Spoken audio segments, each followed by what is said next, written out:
مظلوم کی حمایت کا عہد۔ مکہ تھا تو خدا کے گھر کا شہر، مگر وہاں مظلوم انسان کا کوئی پرسان حال نہیں تھا۔ خدا کے گھر کی چار دیواری کے علاوہ مجبور اور مظلوم کہیں جا کے دستک نہ دے سکتا تھا۔ لوگوں کے دل اکثر کعبہ کے پتھروں سے بھی سخت تھے۔ وہ ظلم کرنے پہ آتے تو اس امن کے شہر آئے پردیسیوں اور مسافروں کو بھی لوٹ لیتے، کوئی داد رسی نہ کرتا۔ ایسا ایک بار ہوا جب آقا صلی اللہ علیہ وآلہ وسلم 20 سال کی عمر میں تھے۔ آقا صلی اللہ علیہ وآلہ وسلم نے مظلوم کی حمایت میں ہر ممکن مدد کرنے کا ایک حلف اٹھایا۔ ابھی جنگ فجار کو ختم ہوئے 1.5-2 مہینے ہی ہوئے تھے کہ مکے سے بہت دور یمن کے قصبے زیبد کا ایک تاجر مکہ میں تجارت کی غرض سے آیا۔ قریش کے ایک معزز شمسی گھرانے کے امیر زادے عمر بن عاص کے والد عاص بن وائل نے، جو عبد شمس کا پوتا تھا، اس نے زیبدی یمنی مسافر کا مال و اسباب رکھ لیا، قیمت ادا نہ کی۔ وہ مسافر بڑا تڑپا، گڑ گڑایا، مگر اس کی نہ سنیں گے۔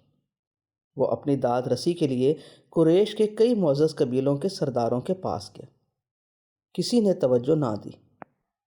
ان قریشی قبائل میں بنو عبدالدار، بنو مخزوم، بنو جمحہ، بنو سہم اور بنو عدی تھے۔ کسی نے اس کی نہ سنی، کسی کو ترس نہ آیا۔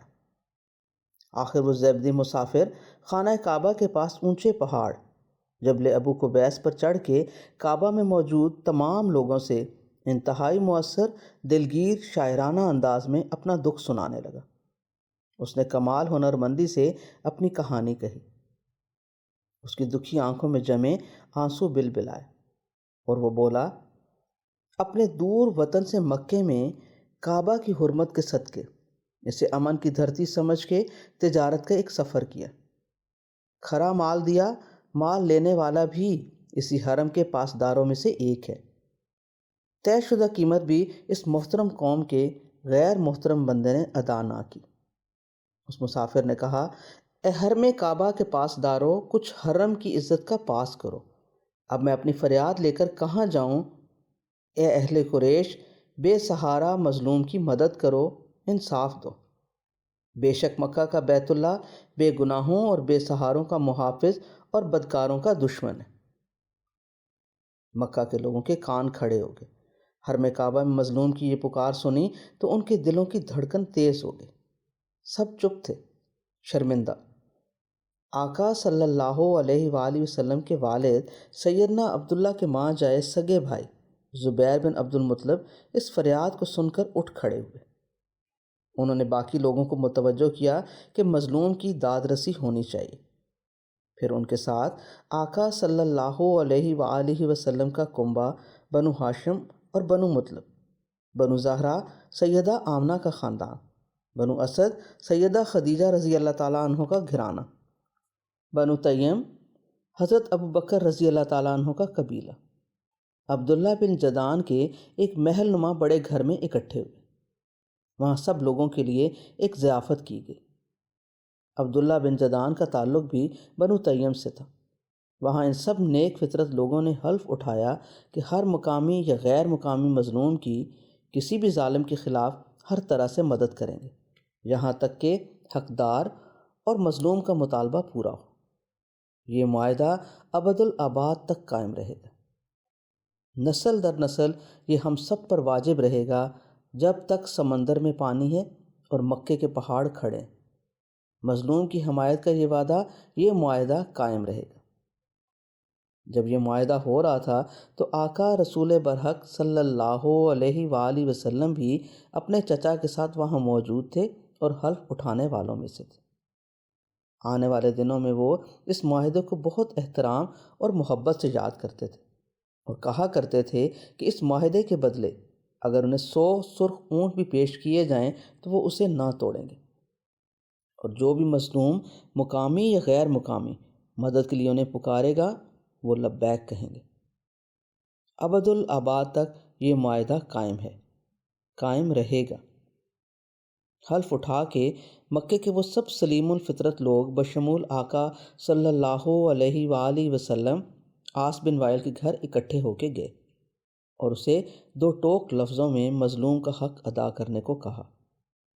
اسے بھی شاید حلف کی خبر ہو چکی تھی، اس نے بے چوں چرا مظلوم کا سارا حق ادا کر دیا۔ اس طرح کا ایک مظلوموں کی مدد کا معاہدہ زمانہ قدیم میں بھی مکہ میں ہوا تھا۔ اس وقت بنو جرہم اور بنو اسماعیل کے لوگوں نے یہ معاہدہ کیا تھا۔ اس معاہدے کے بانی ابن اسحاق کے مطابق 3 معزز لوگوں کے ناموں میں 3 نام مشترک تھے: فضل بن مزالہ، فضل بن وداع اور فضل بن حارث۔ سہیل لکھتے ہیں ان کے نام فضل بن شراح، فضل بن بزاع اور فضل بن فزاع تھے۔ کہتے ہیں چونکہ قدیمی عہد نامے کو 3 فضل نامی لوگوں کی سرپرستی حاصل تھی، اس لیے اسے حلف الفضول کہا گیا۔ ویسے بھی یہ معاہدہ فضل اور رحمت کا ہے۔ ہر مظلوم کے لیے کسی بھی ظالم کے خلاف مدد حاصل کرنا مقصود تھا۔ یہ ایک عظیم الشان معاہدہ تھا جو دنیا میں مظلوموں کی حمایت میں ہر ظالم سے انصاف حاصل کرنے کا حلفیہ معاہدہ تھا۔ ہماری زبان اردو کے قدیم سرپنچوں نے نہ جانے کیوں فضل اور رحمت کی جگہ فضول کو اپنی لغت میں بیکار اور لو کا معنی دے کے رحمت اور برکات کا چہرہ بگاڑ دیا۔ یہ لسانی اور علمی غلطی ہے کہ فضل اور کرم کو ہم نے فضول کہہ کے رد کر دیا۔ حلف الفضول پہ قسمیں اٹھانے والے سب عظیم لوگ آج بھی ہر مظلوم کی داد رسی کے لیے پہنچنے کا حلف اٹھائے ہوئے ہیں۔ انہی میں آقا سید البشر صلی اللہ علیہ وآلہ وسلم بھی ہیں، جن کی عظمت اور رسائی پہ وقت کی کسی حد کی کوئی قید ہی نہیں۔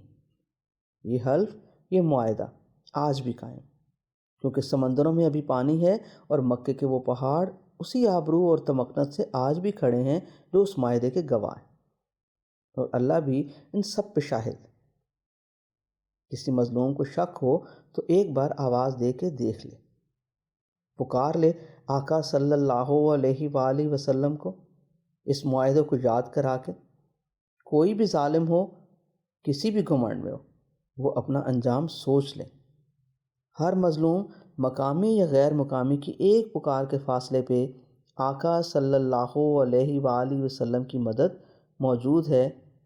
کوئی مظلوم آزما لے۔